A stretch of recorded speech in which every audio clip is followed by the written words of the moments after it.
Hi everyone! Sorry it's been so long since I added an update to my vlog, but we've been so busy. I'm gonna say hi, hi. Hi Zara. Say hi. Hi. You're so cute. Okay, so we've been so busy because last Saturday, it is now Wednesday, on Saturday we got married. George and I got hitched on Saturday. It was a beautiful wedding, beautiful weather. It was perfect. My mother and April Margera, who owns the Rosehip Barn where we had our ceremony, it was just, they worked so incredibly hard to make it a beautiful wedding, and George and I had a wonderful time. Zara was there, like, being passed around by hundreds of people, and you did so good. You were such a good girl for Mommy and Daddy. It was awesome. We had a really fun time, and it was just a day to remember. Our photographer, Sarah Fry, was amazing. She was so much more than a photographer. Her fiance, Ben. They were both so sweet and made my day run so smoothly. Like I said, April was like our coordinator. She was amazing. Jamie Grimble was our DJ, and he was so much fun. So it was amazing. It was beautiful. I regret not taking any video, but literally the day went by so fast, I don't even know if I would have had time to. It was just, I know, it's so much fun. It was awesome. So,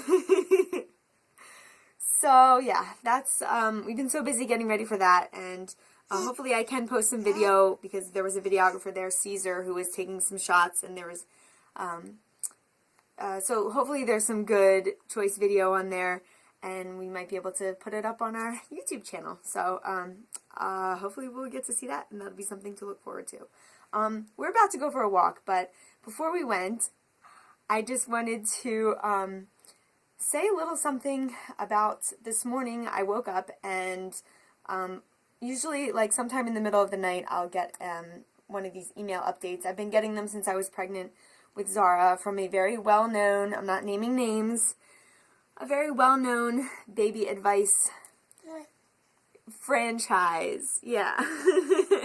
A publisher of many books about what you can expect when you're pregnant. And then they have books about what you can expect when your baby gets older. And they send us daily email, just little, like a newsletter or whatever. Okay, so today, the bolded title of that email was Crying It Out. And then the little subheading was, when your child fails to sleep through the night, sometimes the only solution is crying it out. Here's how to make it happen, or something like that. Like, really offensive. And so I just, right then and there, I went to the unsubscribe link, and I completely unsubscribed myself from the newsletter, because I just found it so inappropriate that they would offer that kind of advice. But it just reminded me that even though to me attachment parenting is such a way of life, and it seems like it's the way that everybody's treating their children, it just kind of drove home to me that people are still using the so-called cry it out method, which doesn't even make sense. I mean, if you even etymologically break down what exactly is crying it out, what is it, and how is crying going to get it out? It just, to me, it upsets me that people think that it's okay to let your baby sit there and cry. I mean, whether or not you understand with, agree, or feel it necessary to validate your child's, whatever your child may be feeling, the fact is your child's feeling it. It's a real feeling. They're trying to elicit a reaction from you, and they're trying to elicit a response.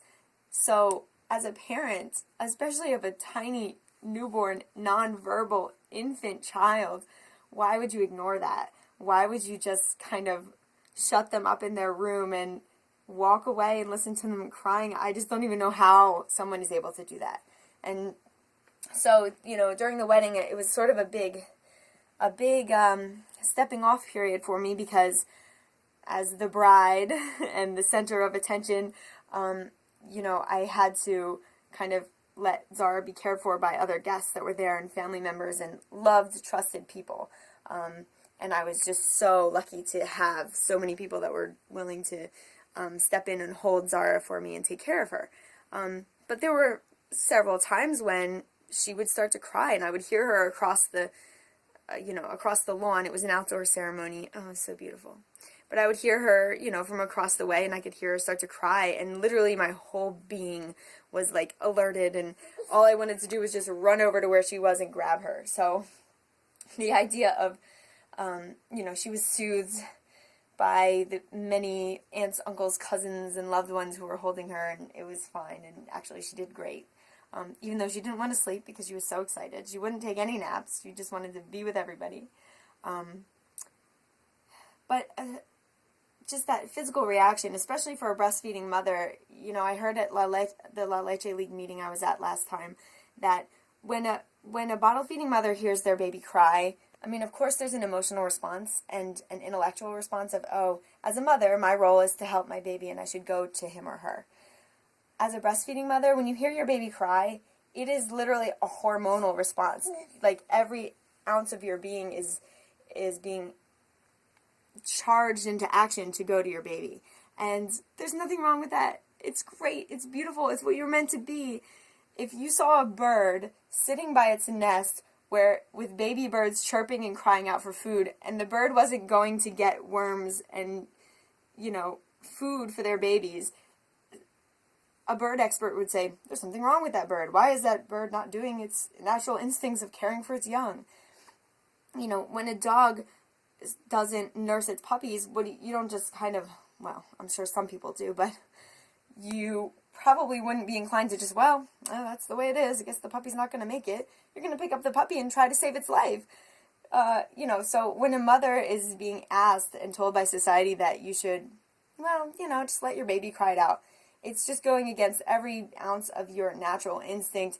And as a mother who's allowed and able to breastfeed and to respond to those natural instincts, it's just so, it just goes against every fiber of your being to let your baby cry it out. So I just want to say to whoever's in charge of editing the daily newsletter for this well-known how to do baby caring and pregnancy and what you can expect from pregnancy and having a baby, whoever's in charge of that, you really screwed up, because I think I'm probably not the only one who decided to immediately unsubscribe from that newsletter when we saw the pro cry it out article on there. So to whoever's in charge of that, way to go.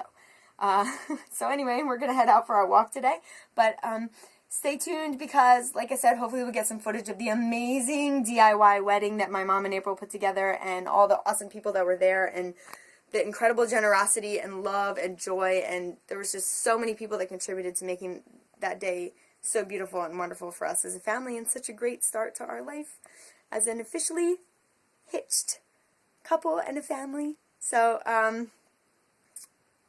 stepdad gave a beautiful speech, my stepmom gave a beautiful speech, our family friend Dick Bills made a beautiful card box, handmade wooden box. It was absolutely gorgeous. I mean, there were just so many things that were wonderful about the day. But anyway, hopefully you guys will get to see video of that, and thanks again for being patient and sticking it out, and hopefully we'll have some more natural simple living tips coming up and so many great things. But anyway, thank you for watching.